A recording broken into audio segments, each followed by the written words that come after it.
जी अमृतसर से। पर महाराज जी राधे राधे। महाराज जी रोज कोई ना कोई पाप हो ही जाता है, फिर मनुष्य जन्म मरण के चक्कर से कैसे छूटेगा? ऐसे कैसे हो जाता है पाप? ऐसे कैसे रोज हो जाता है? करोगे तो हो जाएगा, नहीं ऐसे कैसे हो जाएगा? जैसे मतलब कि पैरों के नीचे कीड़े नहीं, अनजाने के पाप को दंड नहीं मिलता। जैसे आंख बनाई गई, अब देख के चलो। अब जैसे आप इधर उधर देखने लगे तो आपकी गलती हुई ना। आंख बनाई गई, रास्ता देख के चलो। मतलब जीव मर गया या कोई गड्ढा है या क्या है, देख के चलो ना। अब ऐसे अनजाने में जैसे कोई जीव मर जाता है, उसका अपराध नहीं होता, लेकिन चूक और जानबूझ के इसमें, जैसे चूक से अचानक कोई जीव, तो स्वप्न में दंड मिलेगा आपको। भयावह स्वप्न, चाकू मारी जा रही है, ऐसा वैसा, और उसमें क्योंकि चूक से हुआ ना तो स्वप्न में होगा। और जानबूझ के अगर अपराध बन गया तो फिर उसका दंड भोगना पड़ेगा। और इसीलिए हम कहते हैं निरंतर नाम जप करो। अगर भूल चूक से भी गलती हो जाती है तो भगवान उससे नाम जप पक से क्षमा कर देते हैं, उसको दंड में। नाम जपने वाले से अपराध बन जाने पर भगवान उसकी चूक का क्षमा कर देते हैं, अपने प्रताप से उसके पाप नष्ट कर देते हैं। नाम में स्वयं सामर्थ्य है, इसलिए हर समय राधा राधा बोलो, हर समय नाम जप करो, और अपनी जानकारी में पाप ना हो पाए ये प्रयास रखो। भूल चूक से हो जाएगा, भगवान क्षमा करेंगे। रोज पाप हमसे होते हैं ऐसी बात नहीं है, हमसे गलती से पाप होते, रोज गलती होती है। ऐसा कैसे हो सकता है कि रोज पाप हो? क्यों रोज पाप होते हैं? नहीं महाराज जी, पाप का मतलब है कि जैसे हम मतलब कीड़े में पड़े जमीन पे, जैसे फर्श जोड़े वहां पर कीड़े में पड़े तो साथ में नहीं, अब जैसे हम फर्श आए समझो, तो फर्श में पहले फूल झाड़ू लगाए, सीधे पोछा थोड़ी लगाएंगे। हम मनुष्य, हमारे अंदर बुद्धि है, हम पहले फूल झाड़ी से जंतुओं को बाहर करते हैं। चींटी है, इनको बाहर, अब हम पोछा लगा रहे, एक चींटी आ रही, हम उसको अंगली से बाहर करें, या हम फिर उसको किसी कपड़े से या सौनी से, हमारा ये नहीं कि रगड़ते चले जा रहे हैं, वो पाप तो बनेगा। फिर हमारे लिए विवेक दिया गया है। मान लो ककरोच है, हम उसमें डस्टबिन में चढ़ाते हैं, झाड़ू से, रुमाल से ऐसे, और बाहर फेंक देते हैं। ऐसे उसको ऐसे मार दिया तो ककरोच बनोगे, मारे जाओगे। हाँ, वो तो अब छिपकली है, उसकी भी सृष्टि में रचना है। हर जीव का एक अपना स्वतंत्र जीवन है। अब वो कहाँ रहेगा तो हमारे तुम्हारे बीच में ही।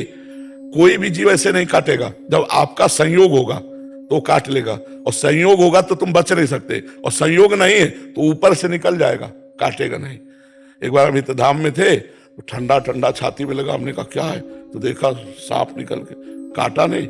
संयोग होगा तो काट लेगा, संयोग नहीं तो छाती से निकल गया, काटा नहीं। ऐसे पड़े थे गर्मियों में बाहर, तो बस ऐसे जमीन में जैसे ना, तो ऐसे रेंगते हुए निकल गए। कोई काटा थोड़ी कि वो काट ही लेगा। अगर काटना है तो चाहे तिजोरी में बंद हो जाओ, तो वही तिजोरी में पैदा हो जाएगा, वहीं से काट लेगा। तो हमको चाहिए किसी जीव को मारे ना। अपने आप जैसे कुछ हत्याएं हो जाती हैं, आप मिट्टी खोदने गए, आपको तो पता नहीं है उसमें कोई जीव कट गया, या आप स्वाभाविक चल रहे हैं, कोई जीव मर, वो उसका अपराध नहीं माना जाता है। हम जानबूझकर किसी जीव की हत्या न करें। सौरभ सिंह जी भरतपुर से। राधा वल्लभ श्री महाराज जी आपके चरणों में कोटि कोटि दंडवत प्रणाम। महाराज जी मेरा एक प्रश्न है, भगवान भगवत गीता में कहते हैं सर्व धर्मानि परित्यज्य मामेकम शरणं व्रज। महाराज जी इस श्लोक के माध्यम से भगवान किस प्रकार के धर्म को त्याग कर उनकी शरण में आने की बात कर रहे हैं? धर्मम भजस्व सततम त्यज लोक धर्मान। किस धर्म के त्याग की बात कहते हैं? त्यज लोक धर्मान। जैसे तुम किसी के भाई हो तो भ्रातृ धर्म है, किसी के तुम पति हो, किसी के पुत्र हो, अलग अलग संबंध है ना। इन लोक धर्मों का त्याग करके परम भागवत धर्म मेरी शरण में हो जाओ, मेरा निरंतर भजन करो, मेरे को ही समय देखो, तो मैं तुम्हारे सारे पापों को नष्ट करके परम पद प्रदान कर दूंगा। सर्वधर्मान परित्यज्य, ये लोक धर्म जितने हैं इनका त्याग करके भागवत धर्म मेरी शरण में हो जाओ, मेरा स्मरण करो, मुझे नमस्कार करो, मेरी पूजा को मन मनाओ, मद भक्तो माद्यादि माम नमस्कुरु। भगवान बता रहे, तो ये भगवान का कथन है कि लोक धर्म का त्याग करके भागवत धर्म का आश्रय लो। अब भागवत धर्म का आश्रय कैसे लोगे? तो बोले संतों का संग करो, जो भगवत प्रेमी महात्मा जन है उनका संग करोगे तो भगवान के चरणों की प्रीति होगी, भगवान के चरणों में आश्रय होगा, भगवान का सुमिरन बनेगा। नहीं तो कैसे भगवान के शरण में जाओगे? शरण होना भी नहीं आता अपने को। अपने को तो शरण होना भी नहीं आता, तो संत संग से, सत्संग के द्वारा भगवान की महिमा सुनने को मिलती है। और जिन आचरणों का त्याग करना होता है, उन आचरणों का हमें परिचय मिलता है कि ये छोड़ना चाहिए, ये नहीं करना चाहिए, और जो करना चाहिए उनका परिचय मिलता है कि इनको पकड़ना चाहिए। उसी से हमारे भगवान की शरणागति होती है। और जहाँ भगवान की शरण में हुए तो भगवान सर्व पापों का नाश करके भगवत प्राप्ति करा देते हैं। इसीलिए कहा सर्वधर्मान परित्यज्य मामेकं शरणं व्रज अहम त्वां सर्व पापेभ्यो मोक्षयिष्यामि मा शुचा। भगवान की शरणागति सबसे कठिन है और सबसे सरल है। सरल है उनको जिनको मार्ग मिल गया संतों की कृपा, कठिन है उनको जिनको संत संग नहीं मिला, मार्ग नहीं मिला। कैसे भगवान की शरण में हो, बड़ा कठिन है, क्योंकि भगवान कोई दिखाई तो दे नहीं रहे, भगवान से हम कोई बातचीत तो कर नहीं रहे, तो उनकी शरण में कैसे हो।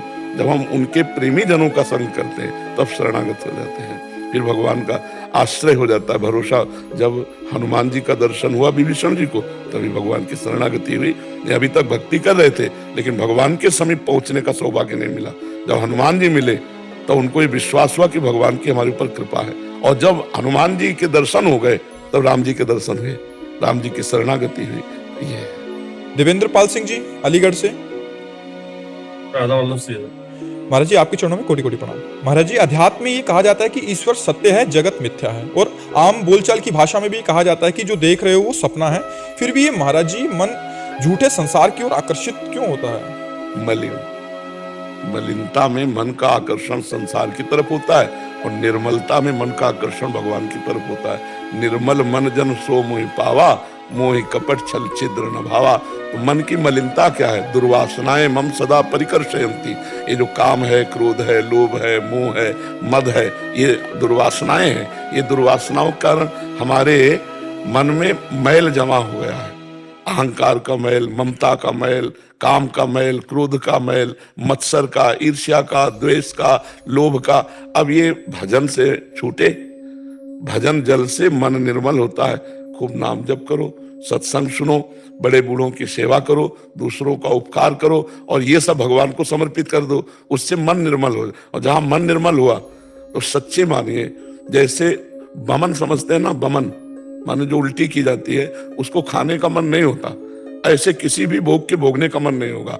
रमा विलास राम अनुरागी तजत बमन जिम जन बड़भागी। वो बड़भागी जन जो निरंतर भगवान का भजन करते हैं, वो वमन की भांति संसार के सुखों का त्याग कर देते हैं। तो अभी हमारा मन मलिन है तो संसार की तरफ आकर्षित होता है, और जब निर्मल होगा तो भगवान की तरफ आकर्षित होगा। अब निर्मल कैसे करें? भगवान के नाम जप से, सत्संग से, भगवान की लीला कथा सुन के, गुरुजनों की सेवा करके, समाज सेवा करके, और ये सब भगवान को अर्पित कर दे तो भगवान हमारे मन को निर्मल कर देंगे। समझ पा रहे आप? प्रदीप नाथ त्रिपाठी जी सिद्धार्थनगर से।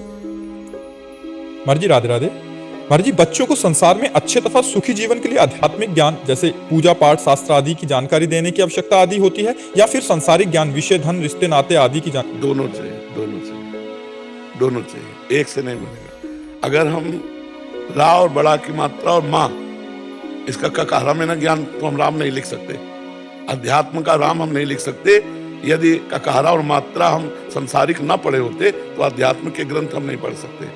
अध्यात्म और लौकिकता, आधुनिक पढ़ाई दोनों आवश्यक है। संसार में किस तरह व्यवहार में प्रवीण होना है, और व्यवहार में रहते हुए किस तरह अध्यात्म में चलना है, ये दोनों शिक्षा जिसको आती है वो परम प्रवीण, संसार सागर से पार हो जाता है। अब एक केवल अध्यात्म शिक्षा में प्रवीण है तो बाबा जी बन के जीना होगा, क्योंकि व्यवहार का ज्ञान नहीं। तो व्यवहार का ज्ञान है, अध्यात्म नहीं, तो केवल आसुरी प्रवृत्ति, राक्षस की तरह उसका जीवन होगा। दोनों होने चाहिए, अध्यात्म और व्यवहार दोनों का जिसको ज्ञान है वही सच्चा एक भारतवासी या एक विश्ववासी बन करके भगवान का चिंतन करते हुए व्यवहार को सम्यक रूप से निर्वाह करते हुए। बड़ा मीठा मधुर अमृत में भगवान का नाम है। अगर कुछ और ज्ञान ना हो, केवल राधा राधा बोलता है तो सब आध्यात्मिक ज्ञान आ जाएगा। कभी राम शब्द बोलने की जिनको सामर्थ्य नहीं थी, मरा मरा बोले, उन्होंने भगवान के लीला चरित्र को रच दिया। मतलब नाम मात्र से संपूर्ण ज्ञान प्रकाशित हो गया। तो यदि हम अपने बच्चों को थोड़ी देर नाम जप की शिक्षा दें, थोड़ी देर भगवान के चरित्र सुनाएं, थोड़ी देर सत्संग सुनाएं, और शेष समय पढ़ो लिखो खेलो कूदो, तो उनके अंदर आध्यात्मिक संस्कार जाएगा। पहले जब स्कूल में पढ़ते थे तो रहीमदास जी के दोहे, कबीरदास जी के दोहे हमारी पढ़ाई में, आपकी भी पढ़ाई में चलते थे ना, बिल्कुल हाँ। और पवित्र देशभक्तों के चरित्र और ऐसी गाथाएं सुनाई जाती थी जिससे देश प्रेम हो, थोड़ा सात्विकता हो। अब हम लोग सुबह जब स्कूल जाते थे तो सिखाया गया था, मास्टर के चरण छूना, उनको नमस्कार करना। अब ये सब सभ्यताएं जो है वो धीरे धीरे अध्यात्म की अंतर्ध्यान होती जाती है। प्रातः काल उठ के रघुनाथा, माता पिता गुरु नावै माथा, कहाँ रह गए आज के बच्चों में संस्कार? कोई बिरला अपने माता पिता के चरण छूता होगा रोज, नहीं चरण छूने के। तो ये अध्यात्म की कमी के कारण आज बच्चे गंदे मार्ग में जा रहे हैं और व्यसन परायण हो रहे हैं, माता पिता की अवहेलना कर रहे हैं, मनमानी आचरण कर रहे हैं। आप देख रहे हैं ना, बहुत पढ़े लिखे हैं लेकिन उनके अंदर की उद्दंडता नहीं गई। और विद्या विनयम ददाति, विद्या संपन्न जो है वो तो विनय संपन्न होता है, तो विद्या में उद्दंडता कैसी? अध्यात्म के बिना वो विद्या उनको उद्दंड बना दी, उनको सभ्यता से विनय से रहित कर दिया, और अध्यात्म में तो विनय संपन्न हो जाएगा। इसलिए अध्यात्म आवश्यक है, पर आधुनिकता के साथ, गृहस्थी में। केवल अध्यात्म तो बाबा जी का मार्ग होता है, केवल आधुनिकता तो राक्षसी मार्ग अपनाएगा। दोनों का, अध्यात्म का शासन और आधुनिक का सम्यक ज्ञान, तभी तो बढ़ेगा वो। सौरभ राय जी दिल्ली से। राधा वल्लभ सिंह। महाराज जी आपके चरणों में कोटि कोटि प्रणाम। महाराज जी, क्या ये सृष्टि केवल खेल मात्र है या प्रभु की चलती हुई क्रिया प्रक्रिया जिसमें हम प्रभु की क्रिया के भाग हैं? एक नाटक है, एक नाटक है। इस नाटक में शर्त रखी गई है कि आप अपने को पहचान लो तो आप इस नाटक से मुक्त हो जाओगे, बस। अब आप क्या हैं जान पाए हो क्या? अपने को तो ले जान पहला, इसीलिए इस खेल में बांध दिए गए। आप शरीर तो हो नहीं, ढांचा तो सबका अलग है शरीर से। आप मन भी नहीं हो, बुद्धि भी नहीं हो, क्योंकि मन बुद्धि को आप जानते हो तो आप क्या हो? जब आप जान जाओगे तो आप हो, आप ही हो, जानत तुम्हें, बस मुक्त हो गए, खेल से मुक्त हो गए। अब इतना कह दिया तो 2 मिनट में, लेकिन पूरा जीवन निकल जाता है इसी को समझने के लिए, पूरा जीवन लग जाता है इसी में साधना करने के लिए। नाम जप करो, ये एक नाटक है माया का, जगन नाटक वैभवा। एक परमात्मा अपने आप को अनेक रूपों में खेल रहा है। माया का नाटक मतलब जो है नहीं, बस दिखाई देता है। एक दिन सुदामा जी भगवान श्री कृष्ण के साथ समुद्र स्नान करने जा रहे हैं। यार दोस्त, तुम्हारी माया सुनते बड़ी विचित्र है। माया क्या है? भगवान ने कहा पहले समुद्र स्नान करते हैं, फिर बाद में बताएंगे। गए, जो सुदामा जी ने डुबकी मारी, उन्होंने देखा कि एक राज्य में पहुंच गए, उस राज्य में स्वयंवर हो रहा है। सुदामा जी स्वयंवर देखने गए तो हमने कहा आओ आओ आओ, ये तो बड़े पूजनीय है, श्री कृष्ण द्वारिकाधीश के मित्र हैं। और इतना कह रहे थे कि उस लड़की ने जयमाला डाल दिया। अब तो ब्याह हो गया, अब तो पूरे राज्य के स्वामी हो गए। वो राजकुमारी ही वहां की मालकिन थी, अब तो 8-10 लड़के भी हो गए, कई वर्ष व्यतीत हो गए। इसके बाद वो राजकुमारी मतलब जो रानी थी वो पधार गई। वहां का नियम था कि पत्नी पधार जाए तो पति को जबरदस्ती उसके साथ बांध के जलाया जाता था। जैसे अपने आप पूर्व में सती प्रथा थी ना, तो वहां पति को सती होना पड़ता था। अब सुदामा जी के ऊपर समस्या आई, बोले बांधो इसको, जलाओ। तो जब बांधने लगे तो कहा श्री कृष्ण बचाओ, तो भगवान ने ऐसे पकड़ा उठा, बोले लंबी डुबकी मार गए। बोले प्रभु यहाँ विवाह हो गया, लड़के बच्चे हो गए, ये बोले यही मेरी माया है। कुछ नहीं था, केवल डुबकी मारी। ऐसा मार्कंडे नाम के एक ऋषि हुए हैं, तो उन्होंने भगवान से पूछा कि तुम्हारी माया क्या है? तो भगवान ने कहा समय से हम दिखा देंगे। वो अपने आसन में बैठे थे, इतने में देखा समुद्र मर्यादा तोड़ करके आ गया, पूरी पृथ्वी जल में डूब गई और वो जल की तरंगों में थपेड़े खा रहे हैं, मार जल ही जल। अब इतने व्याकुल हो गए, भगवान को पुकारा। जो पुकारा तो देखा है कि वट वृक्ष के पत्ते में भगवान अपने दाहिने चरण को करकमल से पकड़कर पी रहे हैं। करार विंदे न मुखार विंदम, मुखार विंदे विनिवेशयंतम, वटस्य पत्रस्य पुटे सयानम, बालम मुकुंदम मनसास्मरण। ये शोभा देखी और एकदम व्याकुल हुए, तो भगवान मुस्कुरा दिए। जो ही मुस्कुराए से उनके पेट में चले, वहां देखा तो अनंत ब्रह्मांड। अब फिर भगवान ऐसे जमुआई ली तो बाहर आ गए, फिर देखा वही प्रलय, कांप गए और भगवान से प्रार्थना की भगवान मुझे बचाओ। तो देखा अपने कुशासन में बैठे, एक बूंद पानी नहीं। तो भगवान को प्रार्थना की तो भगवान प्रकट, बोले प्रभु ये सब क्या था? बोली मेरी माया। बोले एक बूंद पानी नहीं, अनंत ब्रह्मांडों में प्रलय का जल देख भगवान ने कहा यही मेरी माया। जो दिखाई दे रहा है वो है नहीं, जो है वो दिखाई नहीं दे रहा, यही भगवान की माया। देखो ना, तुम्हारा ये रूप था पहले और ना ये रूप बाद में रहेगा, बीच में दिखाई दे रहा, ये माया में है। और जो आप हैं वो पहले थे, वो अब भी हैं, वो आगे रहे, वो दिखाई नहीं दे रहा। ना उसका एक्सरा किया जा सकता है, ना फोटो खींची जा सकती है। जो मैं हूं उसका एक्सरा नहीं हो सकता। शरीर का हो सकता है, हड्डियों का हो सकता है, लेकिन मन का एक्सरा नहीं हो सकता, बुद्धि का नहीं हो सकता और जीवात्मा का नहीं हो सकता। तो इसलिए हम जब तक अपने स्वरूप को नहीं जानते तब तक ये माया खेल जबरदस्ती खेलना पड़ेगा। और जहां जान गए तो जीवन मुक्त हो गया। उसी को तो कहते हैं जीवन मुक्त। नाम जप करो, सत्संग सुनो और किसी का अहित ना करो, पाप आचरण ना करो, तो आप धीरे धीरे धीरे धीरे ज्ञान संपन्न हो जाएंगे। और पाप आचरण होंगे तो फिर बात नहीं बन पाएगी। मोना जी दिल्ली से। राधे राधे महाराज जी।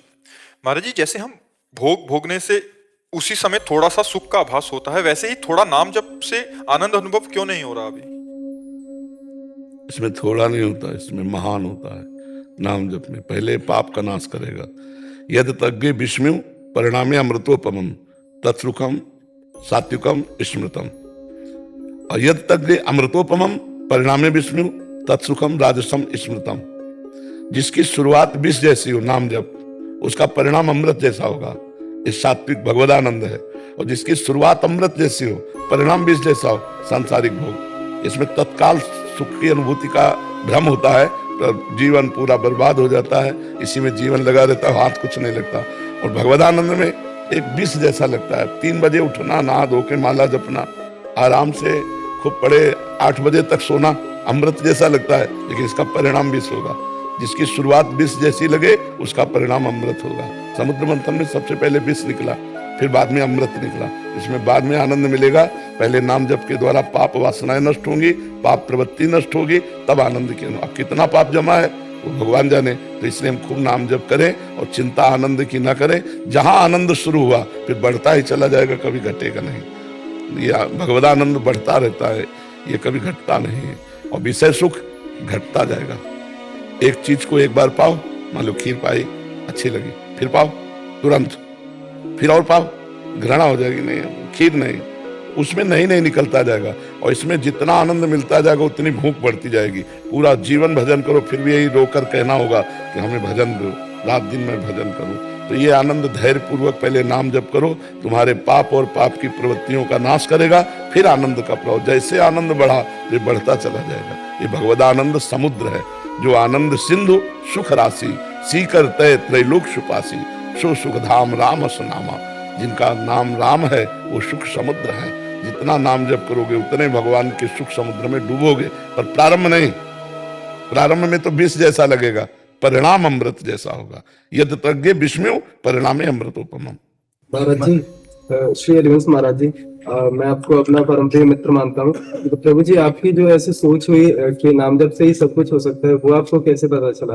आप कृपा करके मेरे को बताएं। बचपन से बच्चा इसी मार्ग में भगवान ने डाला, तो उसी से अनुभव के अंतर्गत बोल रहे हैं। सब कुछ देखा है ना।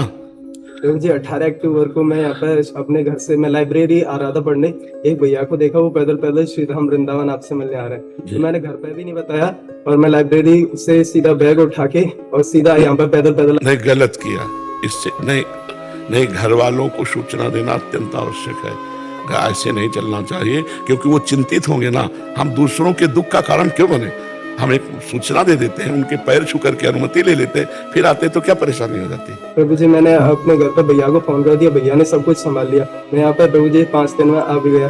तो दूसरे दिन आपका स्वास्थ्य खराब हो गया। हम 2 दिन यहाँ पर वेट किए, आपका स्वास्थ्य खराब हो गया, दर्शन भी नहीं हो पाए। नहीं, ऐसा तो स्वास्थ्य नहीं खराब हुआ कि हम आए ना हो। 18 अक्टूबर को प्रभु जी हुआ था, 17 और 18 को। 1-2 दिन महाराज जी आप आ नहीं पाए थे, बहुत ज्यादा बीमार हो गए थे महाराज जी आप। 103 बुखार चल। नहीं, कौन सा महीना चल रहा है? 3 महीने पहले महाराज जी। हमें ऐसे नहीं ज्ञान होता अक्टूबर जो नहीं, हम तो चैत वैशाख जेठ आषाढ़ हम समझ रहे इसी महीने की बात कर रहे हैं। कार्तिक से पहले महाराज जी। अच्छा, हुआ होगा कभी ऐसा? प्रभु जी, आपकी जो पॉजिटिव थिंकिंग है और आपको ऐसा कि नाम जप से ही सब कुछ होता है, ये ज्ञान आपको मतलब कोई अनुभूति हुई या फिर किसी शास्त्र में? अरे एक अनुभूति है, ढेर लगा अनुभूति जिस मार्ग में चला जाता है उसकी अनुभूतियां होती है। पहली बात है कि बच्चा सोचो उस बालक की जो 13 वर्ष से घर से निकला हो, तो कितना बड़ा भरोसा होगा भगवान का। न खाने का ठिकाना, न रहने का ठिकाना, न कोई मित्र, वहां से निकले तो भगवान के भरोसे निकले ना। तो उस समय से लेकर आज हमारी 55 वर्ष की आयु है। अब ये भगवान के इशारे तो गए ना, तो अब ये 1 मिनट की अनुभूति थोड़ी पूरे जीवन की अनुभूति है कि भगवान किस परिस्थिति में कैसे कैसे संभालते हैं, तो उसी के आधार पर बोलते हैं। ये जो आज सबको लाभ मिल रहा है ना, ये प्रवचन का लाभ नहीं मिल रहा है, प्रवचन तो बहुत होते हैं, ये अनुभूतियों का लाभ मिल रहा है। जो जीवन में हमारे घटित हुआ है, जो जीवन में हमें अनुभव हुआ, वो जब हम शब्दों में बोलते हैं तो आपके अंदर जाकर के प्रभाव डालता है, और उसी से आप लुभायमान होकर, आकर्षित होकर परमार्थ में चल रहे। नहीं, प्रवचन तो बहुत अच्छे अच्छे होते हैं, प्रवचन की थोड़ी कमी है कहीं संसार में। श्रद्धा श्रीवास्तव जी, कानपुर से। राधे राधे महाराज जी। प्रभु, जब भी हम किसी मंदिर में जाते हैं तो मेरा मन करता है कि भगवान से लिपट कर फूट फूट कर रहूं। ऐसा क्यों होता है महाराज जी? बढ़िया है, लिपटना नहीं। अब जैसे बिहारी जी, राधा वल्लभ जी, दौड़ पड़ो तो पिटाई कर देंगे, भाव से किया जाता है। दूर खड़े हो गए, आंखों में आंसू चल रहे, प्रभु का चिंतन करते हुए अंदर से आलिंगन कर रहे हैं, करो, कोई रोक नहीं, प्रगट में मत छूना। क्योंकि जैसे वृंदावन के ठाकुर है ना, उनकी सेवा का अधिकार जिनको वे स्पर्श करते हैं, वो भी नियमानुसार, सबको स्पर्श नहीं कर सकता। जैसे राधा वल्लभ जी है, राधा रमण जी है, राधा वल्लभ जी है, तो आलिंगन करने का मन तो आपका क्या हमें लगता है सबका होता है। इतने छैल छबीले ठाकुर के लगता है गले लगा लो, तो बस यही उनको भाव पसंद है। जो ही आपके मन में आया कि गले लगा लो, उससे गले लग गए, ठाकुर जी के पास वो भाव गया। अब गले लगने की प्रक्रिया शरीर की अलग होती है, भाव की अलग होती है। प्रभु भाव से प्रसन्न होते हैं। भाव का भूखा हूं मैं, भाव ही एक सार है, भाव से मुझको भजे तो भाव से बेड़ा पार है। भाव बिन सुनी पुकारे मैं कभी सुनता नहीं, भाव पूरी टेर ही करती मुझे लाचा। तो भाव से आलिंगन कर लेना चाहिए जी। अर्जुन चावला जी।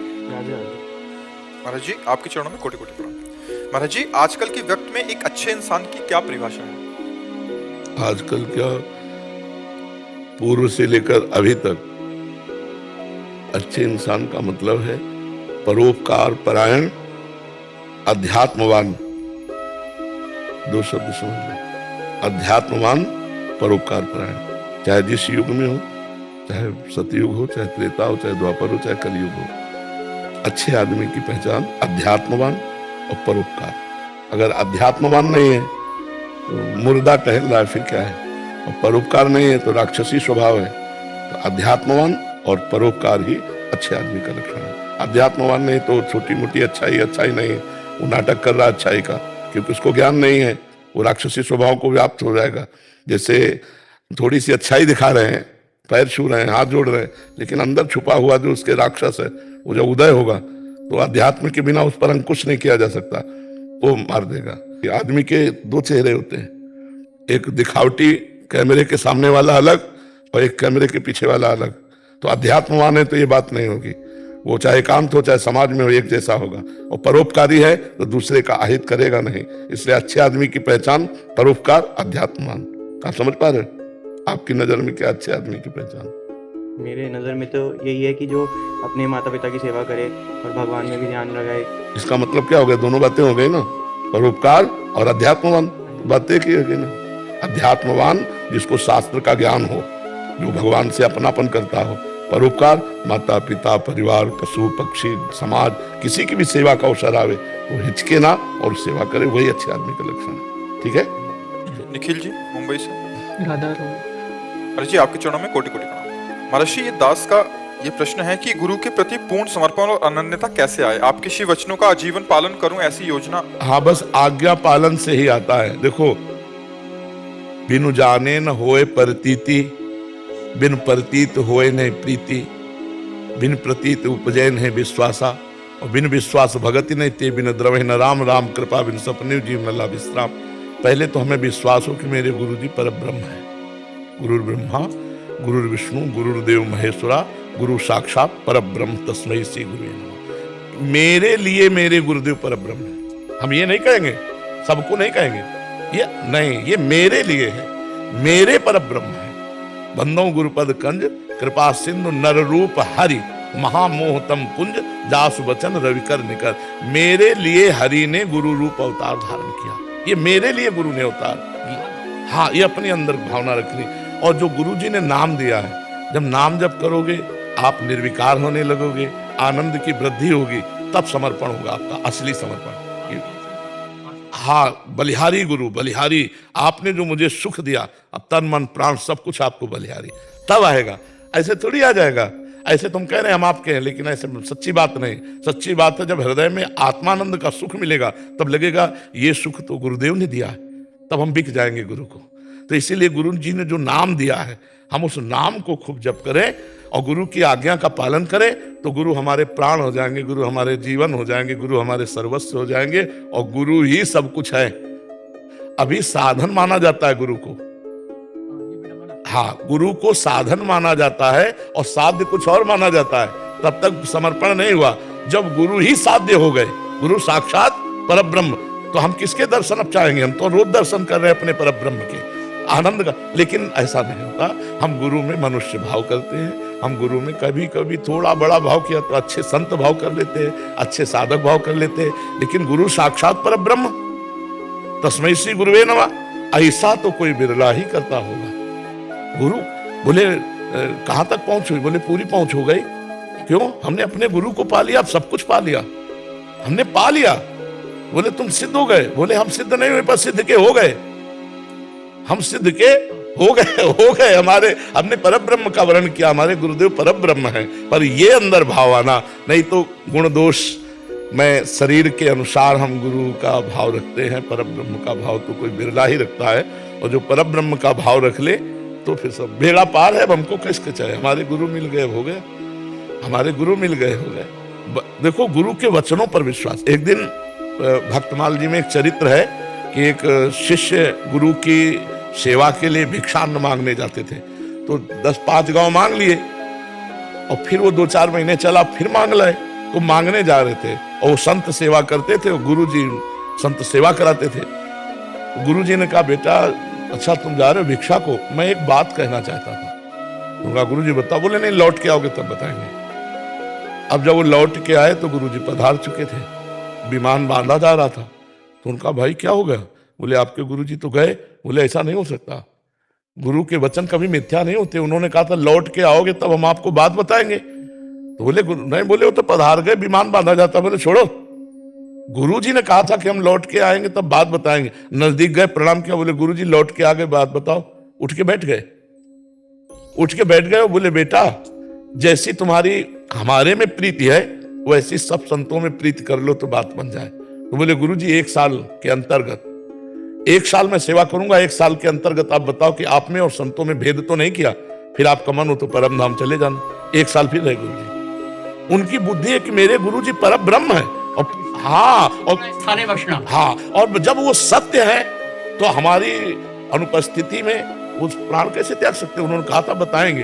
विश्वास, विश्वास। जैसे हरि बाबा के यहाँ कीर्तन होता था अनूप शहरबाग में, जो हरि बाबा का नाम सुना होगा।